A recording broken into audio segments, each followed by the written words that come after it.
So yun guys, magandang umaga sa inyo, no? So kagigising lang natin at pupunta tayo ngayon sa PX Mart.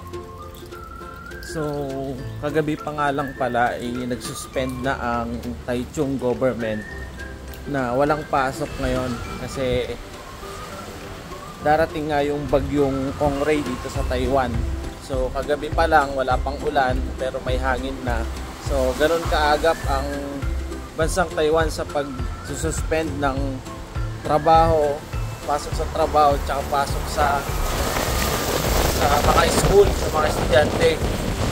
So yun, hindi malakas na yung hangin. At parating na kasi yung bagyong Kongray dito sa Taiwan. So dadaanan niya kasi yung Taichung, kaya wala tayong pasok. So tara, samahan niyo muna akong bumili ng ng bigas dahil wala tayong bigas.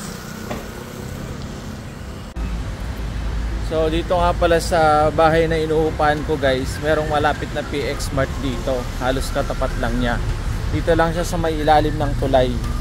Yan lang siya guys. Pwede kang bumili dyan ng mga pagkain mo, lulutuin, andyan na lahat. So for sure medyo ubos na dyan yung mga gulay-gulay.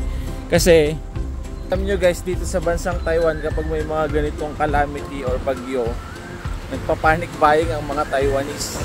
So ganoon sila. Trivia lang guys, no?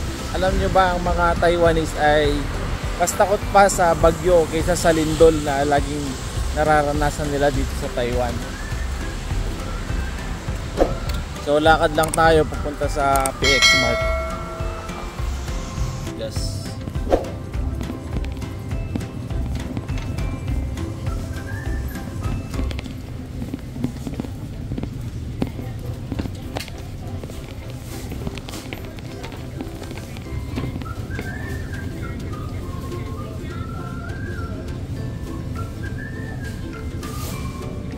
Mahal na nga pala ng mga bigas ngayon. Ito